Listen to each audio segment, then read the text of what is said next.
Alright, okay. Assalamualaikum warahmatullahi wabarakatuh and good afternoon guys. Waalaikumsalam. Okay, hari ini kita teruskan dengan actually this is the fifth part of your 4.1 guys, di mana in this lesson, into this lesson we are going to continue from where we stopped yesterday during your lecture. Okay, kalau you guys masih ingat last kali pada at the very end of your lecture yesterday, I stopped at, remember, saya bagi teaser sikit saja kan tentang exception to octet rule. Di mana hari ini kita akan detailkan lagi apakah yang dimaksudkan dengan exception to octet rule and what are the three cases yang di mana bila kita draw the Lewis structure, kita akan dapati tahu the structure is not octet, the central atom is not octet, but the structure is the most plausible Lewis structure. Walaupun the central atom tidak octet. Okay guys, and these cases ada tiga sebenarnya. Yang pertama yang kita sebut sebagai incomplete octet. Second is what we call as expanded octet. And the third is odd number electrons. Okay, so in today's lesson, we are going to start with these three. Okay, saya akan perincikan kejap lagi ketiga-tiga ini. Okay guys. Right. So when we say exception to octet rule guys, ataupun yang disebut sebagai pengecualian kepada hukum octet. Okay, seperti mana yang you guys dah belajar previously, whenever we want to draw a Lewis structure, kan, kita kena pastikan central atom itu octet. Okay, itu betul. Tak dinafikan guys, itu memang betul. Tetapi guys, there are some cases di mana ada sesetengah structure guys, di mana dia punya central atom is not octet. Tetapi the Lewis structure diterima sebagai the most plausible Lewis structure. Okay, dan there are three categories guys. Ada tiga kategori di mana yang kita katakan berlakunya this exception to octet rule. So what are those three categories? So yang pertama kita ada what we call as incomplete octet, ataupun octet tidak cukup, ataupun octet tidak lengkap. Yang kedua, okay, second, apa yang kita ada adalah what we call as expanded octet. Okay, kalau zaman saya belajar dulu disebut sebagai octet terkembang. Sounds funny, right? Tetapi macam itulah semasa saya belajar dulu octet terkembang ataupun expanded octet. Okay, itu yang kedua. And then the third ataupun yang the last adalah what we call as odd number electrons. Maksudnya dia punya bilangan central atom tu, dia punya bilangan elektron pada central atom dalam keadaan odd numbers ataupun nombor ganjil guys. So inilah dia. The three categories of exception to octet rule. Okay guys, sekali lagi. Okay. Ini juga saya dah tunjukkan kan pada penghujung lesson yesterday, di mana saya tunjukkan these three examples. Kita ada boron trifluoride, kita ada sulfur hexafluoride dan kita ada nitric oxide ataupun nitrogen monoxide. Okay guys. So kalau kita tengok daripada boron trifluoride guys. Okay, cuba you guys fokus pada boron ni, central atom boron ni guys. Apa yang you guys nampak berlaku pada boron? Guys, apa yang nampak pada boron? Tak octet. Tak octet kan. Central atom boron is not octet. Nampak tak? Tak octet because octet should be 8 kan? Should be 8. 8 electrons. Tapi kalau kita kira 2, 4, 6.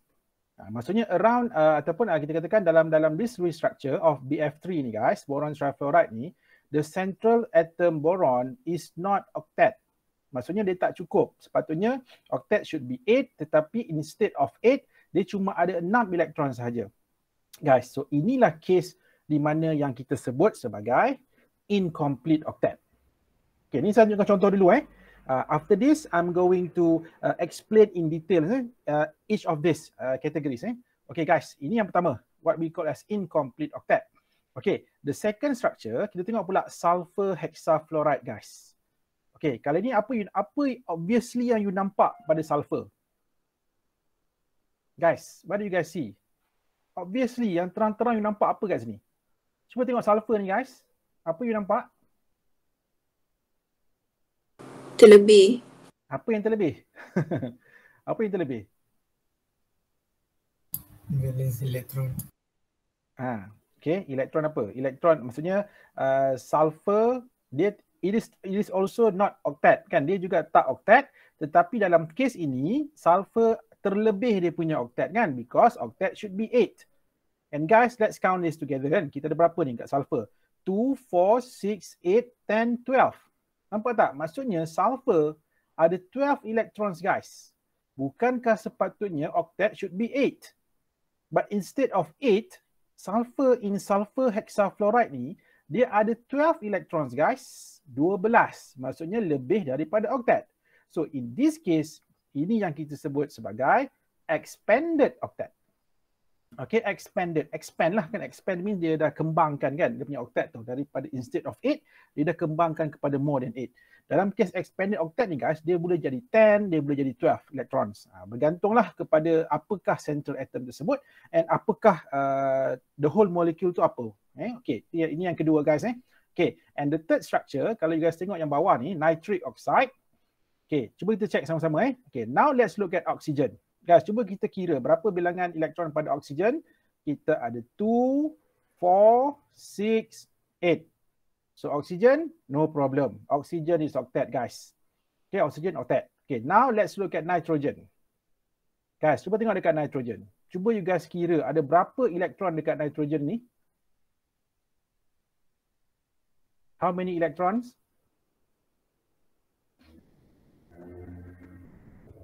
7. 7, yes. 7 kan, betul. 7. So mana datang 7 kita kira let's count together. Okay, kita ada 2. Okay, ni 2. Okay, ni 4. Nampak tak? 2, 4, 6, 7. See? Kan? Dia tak octet, tetapi dalam keadaan di mana dia punya number of electrons adalah dalam bentuk odd numbers ataupun nombor ganjil. Okay guys, nampak So sepatutnya octet should be 8 kan? Tetapi dalam kes ini, nitrogen, dia punya bilangan elektron is 7. Kan 7. So in this case guys, inilah apa yang kita sebut sebagai odd number electrons. Okay, ataupun bilangan elektron dalam keadaan nombor ganjil. Ini yang disebut sebagai odd number electrons. Guys, jadi inilah dia. The 3 cases of exception to octet rule. Okay, kita akan start dengan yang pertama dulu guys. Kita mulakan dulu dengan the first case di mana kita akan have a look at apa yang disebut sebagai incomplete octet. Okay, octet tidak lengkap. Okay guys. Right. So bila case ini berlaku tahu. Okay, dia macam ni. Incomplete octet guys occurs when the central atom has fewer than 8 electrons in its valence shell. Okay, so you guys by now semua dah tahu kan, octet should be 8. But for the case of incomplete octet, the number of electrons dalam valence shell of the central atom adalah fewer than 8. So dia boleh jadi 2, dia boleh jadi 4, dia boleh jadi 6. Okay, 2, 4 or 6.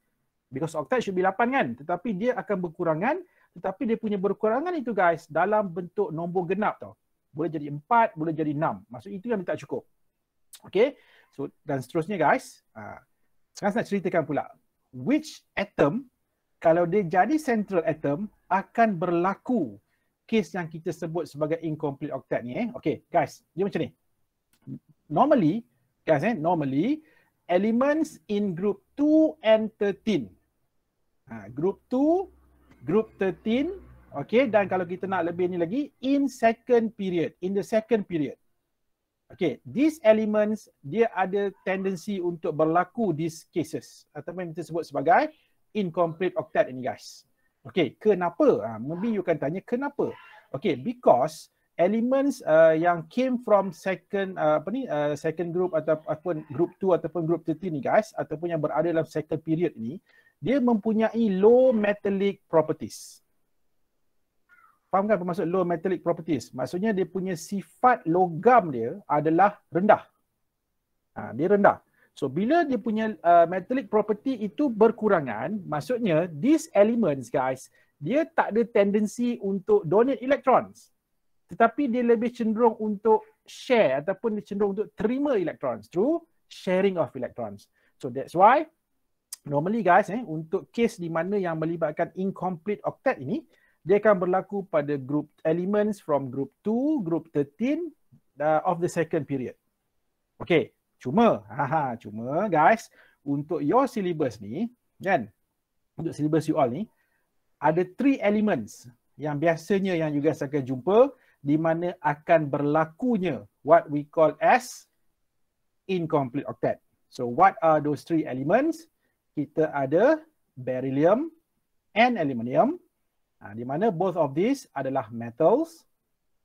Okay, dan kita ada satu non-metal ataupun metalloid to be exact, iaitu boron guys. Jadi these are the 3 elements, okay, di mana kalau dia jadi central atom, dia akan berlaku incomplete octet. Kenapa? Kenapa? Sebab these 3 elements guys, apabila these 3 elements combine with non-metals, dia akan membentuk covalent compound. Ataupun dia akan menunjukkan ciri-ciri ataupun character of a covalent punya character. So that's why dalam kes ini, these 3 elements guys, dia akan membentuk incomplete octet. Okay. Cara yang mudah guys, kalau you guys nak ingat kan, ada satu cara sebenarnya, kalau you guys nak ingat apakah elemen yang akan membentuk incomplete octet. Okay. Kita ada apa? Beryllium, boron, aluminium. So kalau you guys spell these 3 ni, bunyi apa? Guys. Beryllium, boron dan aluminium. BeBal. Bunyi dia apa? Bebal. Yes, bebal. Bebal guys, bebal. Tahu tak maksud bebal? Siapa tak tahu maksud bebal, nanti boleh cari dalam kamus apa maksud bebal. Dan saya harap tak adalah yang akan ada ciri-ciri bebal ini kan. Okey. Dia macam ni. Itu satu cara nak mengingat lah. Satu cara nak mengingat. You ingat bebal, you ingatlah itulah 3 elements yang akan membentuk ataupun yang akan berlakunya incomplete octet. Okey, apa bebal tu? Bebal tu ni lah beryllium, boron, aluminium. Disebabkan oleh ketiga-tiga ni adalah bebal, maka berlakulah incomplete octet. Tapi guys, bukan itu dah sebab dia. Jangan kata sebab dia bebal pula dia jadi berlakunya incomplete octet ni kan. Tetapi itu satu cara untuk kaedah ataupun kaedah untuk you all nak mengingat lah. Kan, kalau jumpa 3 elemen ini, beryllium, boron and aluminium. So these 3 elements, kalau dia jadi central atom guys, so dia akan berlaku case yang kita sebut sebagai incomplete octet. Okay. Alright. Jadi kita kembali semula pada these 3 elements. Okay. Beryllium, boron dan aluminium ni guys, these 3 dia takkan boleh achieve octet configuration tau. Walaupun dia share electrons dengan other atoms, tetap dia takkan boleh capai octet. Itu yang uniknya untuk these 3 elements ni, beryllium, boron dan aluminium. Because selalunya apabila suatu non-metal atom membentuk bonding ataupun dia share electrons, tujuan dia untuk capai octet, untuk nak go for stability. Tapi yang menariknya guys, dengan these 3 ni, beryllium, boron, aluminium, even though dia tak achieve octet configuration, tetapi actually dia punya configuration tu dah stable sebenarnya. Okay, so itulah dikatakan these 3, walaupun dia tak capai octet, tetapi dia punya configuration actually dah stable. So apa bukti dia? Kejap lagi kita buktikan. Jadi saya akan tunjukkan pada you all apa dia punya proof dia, apa dia punya bukti dia. Kenapa these 3 walaupun dia tak capai octet, tetapi why dia punya structure, Lewis structure itu adalah the most plausible. Okay, antara contoh guys, antara contoh compounds yang melibatkan beryllium, boron dan aluminium ni ada beberapa contoh. For example, such as beryllium chloride, boron trichloride ataupun aluminium chloride. Okay, jadi these 3 adalah a few examples of compounds di mana apabila kita lukis dia punya Lewis structure guys, kita akan dapati the central atom is not octet. Okay, the central atom is not octet, but that is the most plausible Lewis structure for the compound. Okay guys, tak apa, kejap lagi saya akan tunjukkan contoh. Okay, so let's look at one example. Okay, kalau you guys nak, you guys boleh bacalah statement yang dekat atas tu. Saya nak fokus pada soalan saja. Tak apa, nanti saya akan share these notes. Nanti you guys boleh bacalah. Ini saya saja letakkan dekat sini supaya at least bila you guys jawab soalan tu, you tahulah sedikit tentang apa itu beryllium hydride. Okay guys, now let's focus on the questions. Okay, so tengok dekat bawah ni. So the first question is, draw the Lewis structure of beryllium hydride. And then dia tanya apa? State the type of exception to the octet rule. Maksudnya, antara tiga itu which one? Is it incomplete octet, expanded octet, ataupun odd number electrons? Okay, itu masuk soalan yang kedua. Okay, first thing first guys, let's draw the Lewis structure. Right, guys. Ni guys buat sama-sama tau. Jangan tengok saja, sama-sama buat. Okay guys, kita nak melukis Lewis structure ni. Apakah the first step? What is the first step in drawing the Lewis structure? What should we do first? Kira valence elektron. Kira valence electrons. Yes, good, correct. Maksudnya kita akan kira dulu guys. Valence electrons. Okay. So what are the elements dalam beryllium hydride? There are two elements sahaja. Kita ada beryllium and hydrogen. Okay guys, beryllium, how many valence electron? Beryllium.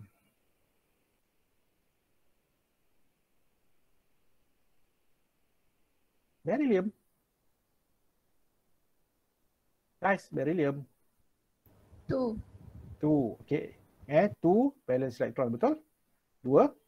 Hydrogen, 1 lah kan? Ni saya tanya lah, semua dah tahu kan? Hydrogen 1 lah kan?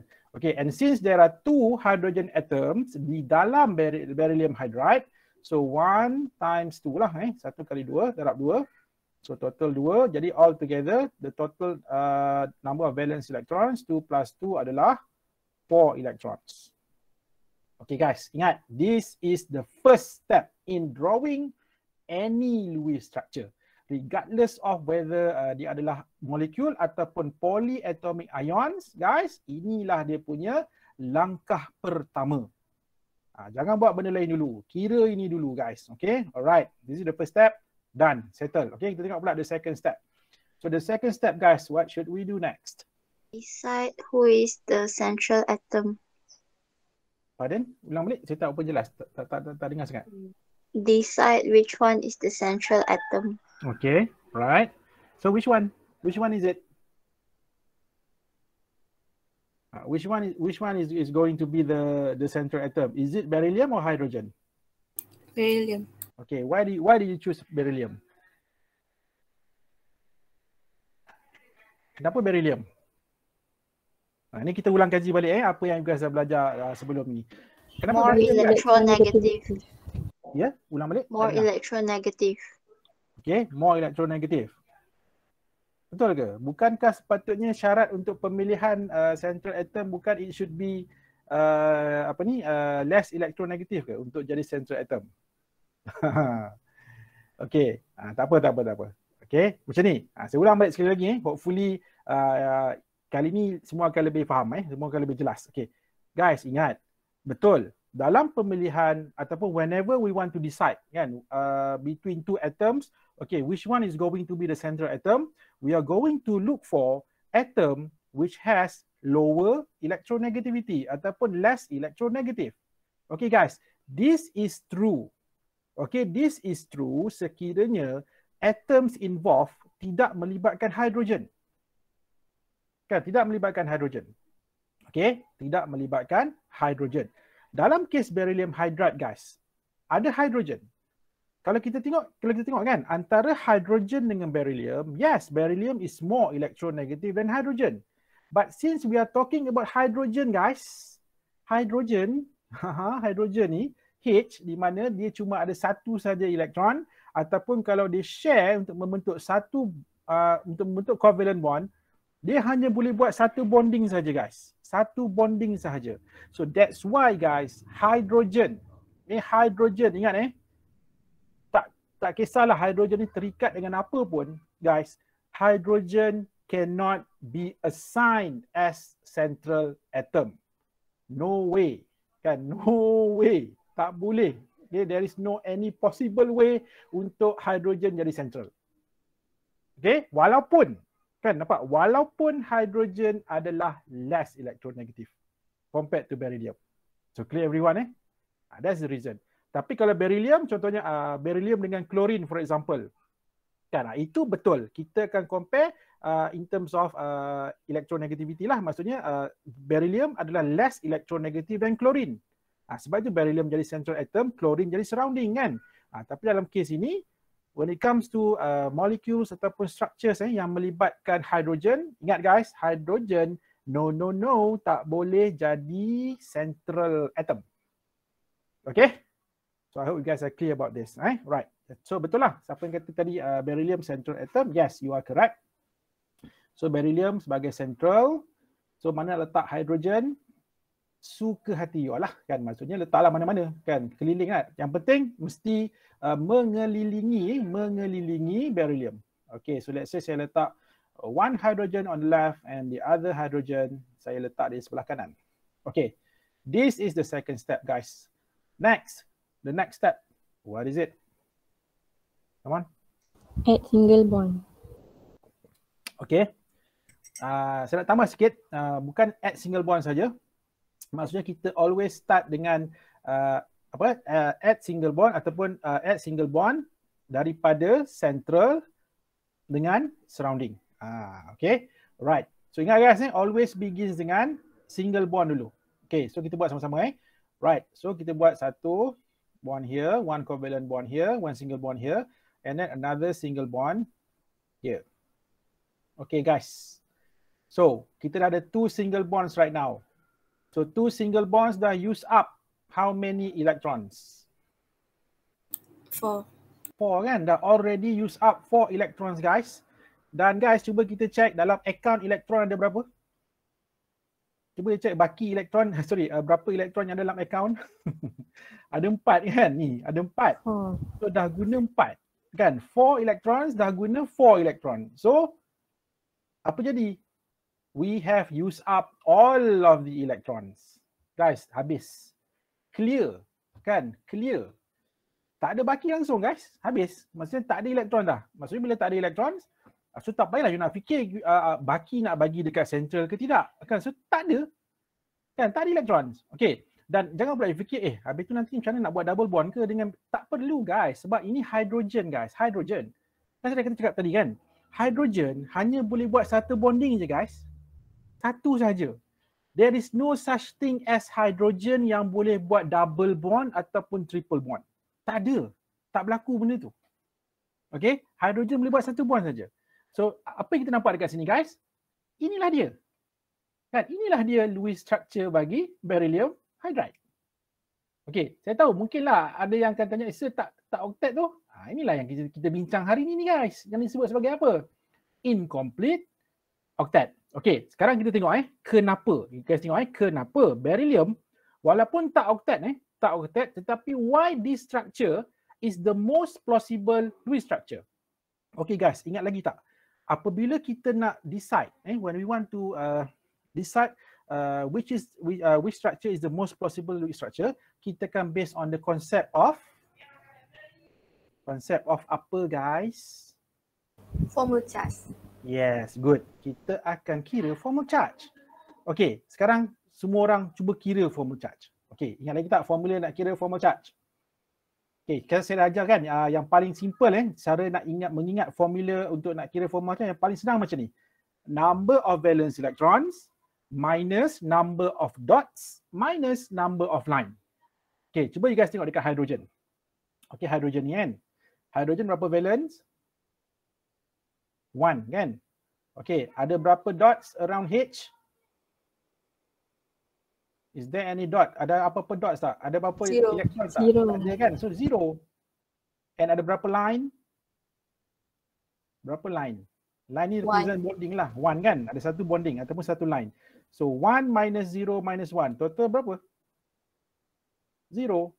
Jadi apa yang kita dapat? Formal charge of hydrogen dalam this structure adalah 0. Each of this. Dua-dua adalah kosong. Ini 0 formal charge. Ini pun 0 formal charge. Okay. Now let's count. Okay, let's calculate formal charge untuk beryllium pula. So beryllium berapa valence? 2 valence electrons. Minus ada tak any dots ataupun ada tak any lone pair electrons around beryllium? Tak ada. No. Kan 0. Kan 0 tak ada. So 2 minus 0 and how many bonds ataupun how many lines? 1, 2. So 2 minus 0 minus 2 berapa? 0. Guys, apa you nampak? Apa you nampak dekat sini? All of the atoms in beryllium hydride, semua guys, semua 2 hidrogen 1 beryllium tu, kesemua itu mempunyai zero formal charges. Bukankah itu syarat pertama dalam penentuan the most plausible Lewis structure? Kan? Nampak tak? Dia dah memenuhi syarat yang pertama tu guys. So that's why even though guys, even though beryllium here is not octet, okay, tetapi this is the most plausible Lewis structure bagi beryllium hydride. Okay, dan apa kita panggil case ni tadi? Guys, apa case ni? Apa case ni? Apa case? Ini disebut sebagai apa guys? Incomplete octet. Okay, so ni disebut sebagai incomplete octet. Kan? Tapi ingat reason dia adalah disebabkan oleh inilah. Ingat guys, bila kita nak buat pembuktian every time you draw Lewis structure and then we want to kita nak buktikan bahawa ini adalah the most plausible Lewis structure, it must be kita katakan based on the formal charges. Okay, formal charges. Okay, so dalam case ini inilah dia guys, the Lewis structure of beryllium hydride, dan inilah satu contoh case yang kita sebut sebagai exception to octet rule. Case yang pertama ataupun the first category is what we call as incomplete octet. Okay guys, ada apa-apa nak tanya tak tentang beryllium hydride before kita move on to the next? Ada? Tak ada. Tak ada mungkin ni simple saja kan. Kita pergi yang lebih mencabar sikit. Kita tengok structure yang lebih challenging sikit. Kita teruskan. Okay. Right. Seterusnya guys, kita tengok pula boron trifluoride ataupun BF3. Okay, boron trifluoride Okay. So apakah soalan yang dekat sini? Yang pertama sama je lebih kurang macam the previous example tadi. The first question dia minta you all draw the Lewis structure of BF3. Okay guys, cuma kali ni soalan ini dia beritahu apa tahu? Draw the Lewis structure of BF3 ataupun boron trifluoride that obeys the octet rule. Sekiranya dia obey octet rule. Apa maksud dia kat sini? Maksud dia kalau kita octetkan boron, apa jadi pada Lewis structure? Itu maksud dia. Okay, and then yang kedua, dia minta you guys calculate the formal charge of each atom in the structure. The structure yang dekat soalan yang pertama tadi. Okay, and then yang ketiga guys, compare the drawn structure tadi dengan incomplete octet Lewis structure of BF3. Nah, kita akan cuba buat comparison side by side. Kita nak tengok kenapa incomplete octet tu was chosen. Kenapa tak pilih yang octet itu? Okay, reason dia tak lain tak bukan adalah formal charge. Okay, kita tengok macam mana nak solve for this question. Okay guys, macam biasa. Sebelum melukis Lewis structure, kita kena kira valence electrons terlebih dahulu. Okay, so kita ada boron dan fluorine. Okay guys, boron berapa valence? 3. Okay, good. 3 valence electrons and fluorine semua dah tahulah kan, 7. But since dalam BF3 kan ada 3 ada 3 fluorine atoms. So 7 times 3 equals to 21. So 21 plus 3 total altogether 24. Okay, and then macam tadilah kan kita akan buat placement of atoms. Placement, kita akan letak siapa central, siapa surrounding kan. So dalam this case, boron akan jadi central atom while the 3 fluorine atoms akan jadi surrounding atoms. Okay, so that's why bila kita letakkan dia punya placement, okay, you guys boleh buat macam ni lah. You guys letak boron kat tengah. You buat 1, 2, 3 fluorine atom like this. Okay guys, sekarang ni kita nak buat apa tahu? Kita nak lukis BF3 ni yang mengikut octet rule. Yang mematuhi ataupun yang memenuhi ataupun octet rule is obeyed. Okay. Right. So apa kita akan buat seterusnya? Kita akan buat single bond kan? Jadi 1, 2, 3. Sudah use up berapa electrons? 2, 4, 6. Kan? 2, 4, 6. Kan? 2, 4, 6. Okay. Sekarang kita ada 24 kan electrons. So 24 minus 6, So kita akan ada baki lagi 18 electrons kan. So mana kita akan assign baki ni? Kita akan octetkan surrounding. So in this case we are going to octetkan surrounding fluorine atoms. Okay, so kita akan buat 2, 4, 6. Okay, and then 8, 10, 12, 14, okay, 16, 18. Guys, kita dah buat apa kat sini? Kita dah use up ke semua 18 electrons ini kan untuk kita octetkan the 3 surrounding fluorine atoms. So maksudnya 18 minus 18, so no more electrons left. Tak ada lagi. Jadi tak ada elektron yang kita boleh bagi pada boron lah. Okay, so sekarang sehingga setakat step ni semua clear Semua clear Okay, seterusnya, okay good. Seterusnya, kalau kita tengok pada soalan tanya, what if kalau kita octetkan this structure? Maksudnya boron tu kan sekarang tak octet. Kan guys kan, boron tak octet kan? So sekarang soalan tanya, what if kalau kita octetkan this boron? Okay guys, ingat lagi tak? Kalau central atom tidak octet, tetapi dah tak ada lagi elektron nak kita bagi pada central atom, what should the central atom do? Dia kena buat apa? Tambah bond. Tambah bond. Macam mana dia nak tambah bond tu? Jadi double bond. Okay. Yelah saya tahu jadi double bond. Macam mana? Oh, dia share elektron. Yelah itu saya nak dengar tu. Maksudnya dia akan share sepasang elektron daripada neighboring atom. Neighboring ni means dia punya jiran dia lah. Jiran dia apa? Fluorine lah kan. So maksudnya dia akan share elektron, sepasang elektron dengan surrounding atom dia. Dalam kes ni kita ada 3 kan fluorine kan. Tak kisahlah you guys boleh ambil lah pada mana-mana. Yang bawah ke, yang atas ke, tak kisah.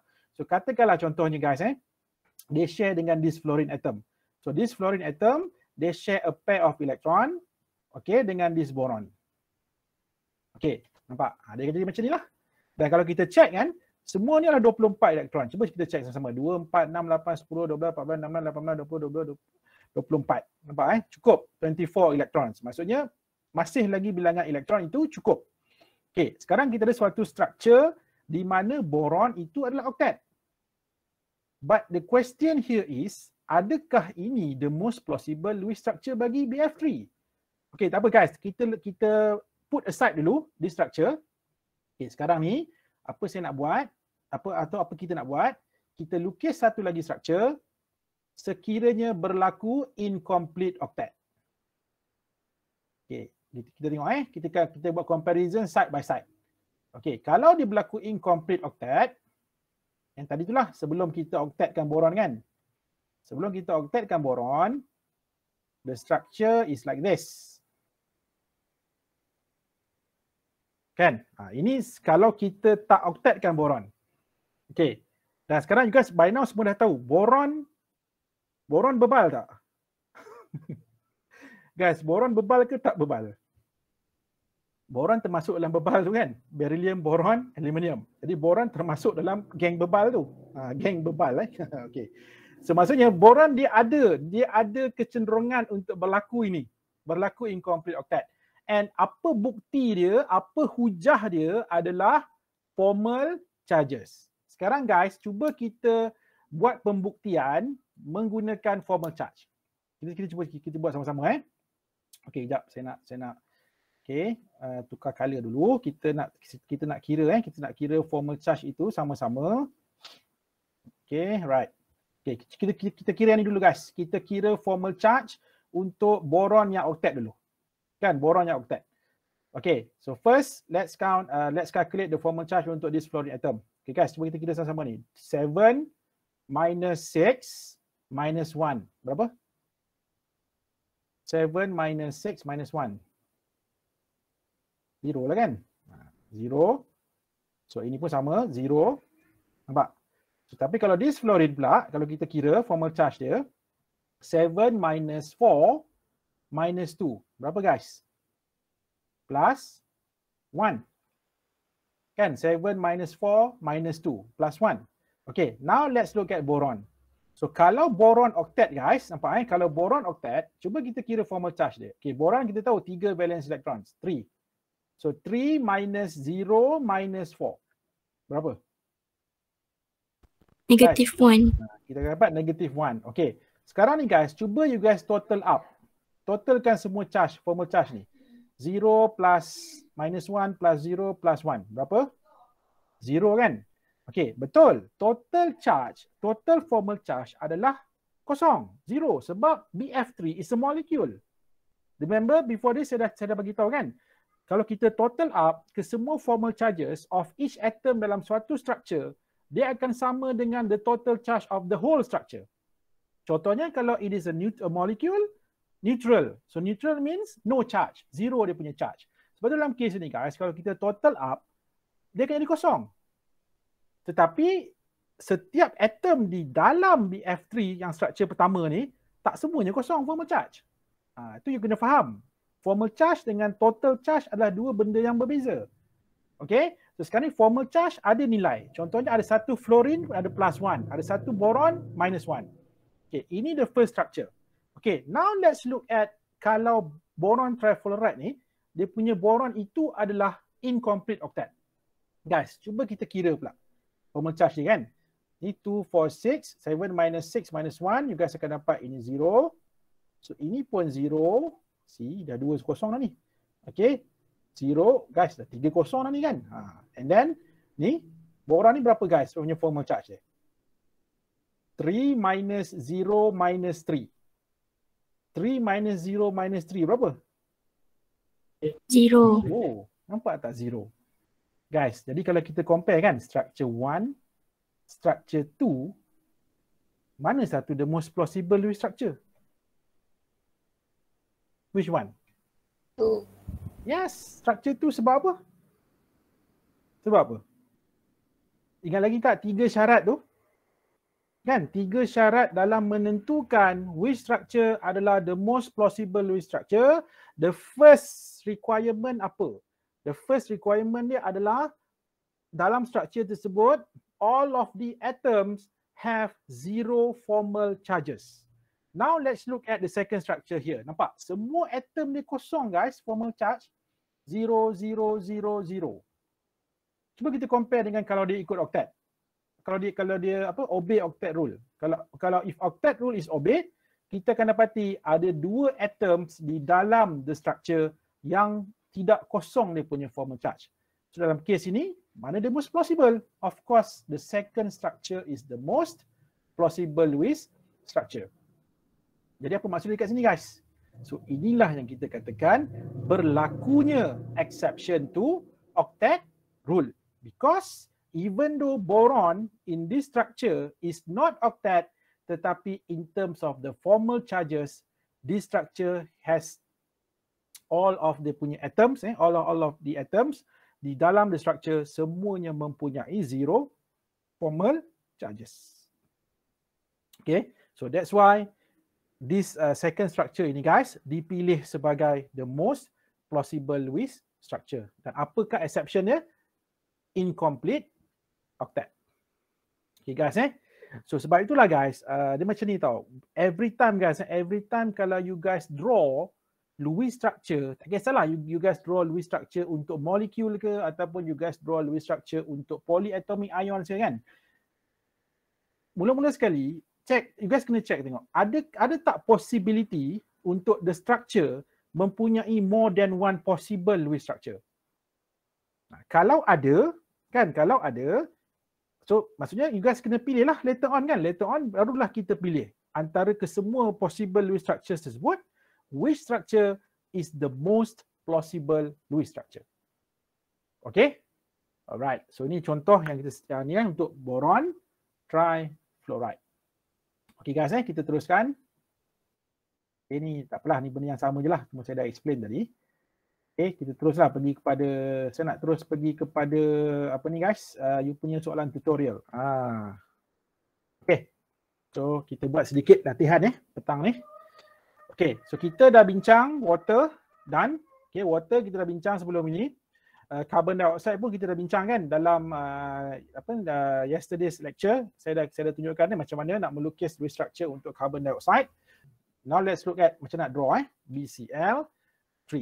Nanti kita akan pergi pula yang structure-structure yang lain. Kita buat BCl3 dulu guys. Okay, you guys buat sama-sama tau. Sama-sama melukis juga. Alright. So kita akan lukis structure untuk BCl3. Okay guys. So kita akan buat untuk BCl3. BCl ni bukan bunga Citra Lestari. Ini adalah boron trichloride, BCl3. Okay, so kita ada BCl3, boron trichloride. So firstly, macam biasa as usual guys, we are going to start off with counting the number of valence electrons in boron dan juga in chlorine. So boron, tadi kita dah buat kan? Boron 3 electrons, 3 valence electrons. Okay, chlorine 7 valence electrons. Since there are 3 chlorine atoms here, so 7 times 3 total is 21. Kan? 21 untuk chlorine lah. Tapi kalau kita total up dua-dua, both of this, total dia adalah 24 electrons altogether. Kan? Semua sekali ada 24 electrons. Okay, and then the next step adalah kita akan buat placement of atoms. Okay, placement of atoms. So since boron and chlorine, boron is less electronegative than chlorine, so therefore boron is assigned as the central atom. While the 3 chlorine atoms ni akan surround ataupun kita katakan akan mengelilingi boron lah sebagai surrounding atoms. Okay, so ni the next step. Okay, seterusnya kita akan buat apa pula guys? Kita akan buat single bond dulu. Okay, so kita akan buat 1, 2, 3. Okay, so kita akan start dengan 3 single bonds. And single bonds ini ada 3 kan? Maksudnya ada 3, kita dah use up berapa? 6 electrons. So kita dah 24. Kan? 24 dah guna 6, so ada lagi baki 18 electrons. Okay, and then this remaining 18 electrons, apa kita akan buat seterusnya guys? Kita akan octetkan surrounding atoms. Dalam this case, kita akan octetkan these 3 chlorine atoms ni. Okay, so kita akan buat ni 2, 4, 6. Sebenarnya kalau guys perasan kan, apa kita buat ni sama je macam BF3 sebenarnya. Cuma tadi kita guna fluorine, sekarang kita menggunakan chlorine kan. Tapi tak apalah, untuk latihan ni why not you guys try lah. Okay, tak rugi apa-apa pun you guys belajar kan. Sama-sama kita melukis ni. Okay guys, jadi kita dah lengkapkan ataupun kita dah octetkan surrounding atoms. So kalau kita check cuba kita check sama-sama. 2, 4, 6, 8, 10, 12, 14, 16, 18, 20, 22, 24, 24 electrons guys. Maksudnya kita dah use up all of the electrons. So tak ada baki lagi lah. Kan? So tak ada baki lagi. Jadi inilah dia Lewis structure bagi BCl3. Guys, tetapi is this possible? Untuk BCl3 guys, this structure. Possible tak? Possible ke tidak? Ni boron tak octet tak apa ke guys? Is it okay kalau boron tak octet ni?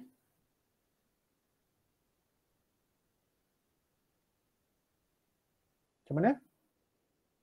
Okey tak? Tak. Tak okey Maksudnya kita kena octetkan boron ke macam mana sekarang ni? Perlu ke? Sekarang soalan saya, perlu tak kita octetkan boron right now? Tak. Tak perlu sebab apa? Ingat, nak pilih plausible structure, kira formal charge kan. So dalam kes ini guys, kalau kita kira katakanlah kalau you nak buktikan juga kan. So kalau you guys kira, you kena petik chloride ni 0, 0, 0, 0. So kita akan dapat dalam structure ni BCl3 ni guys, kesemua atoms the 3 chlorine atoms dan juga the central atom boron ni, semua atom dalam this structure, semua formal charge dia kosong.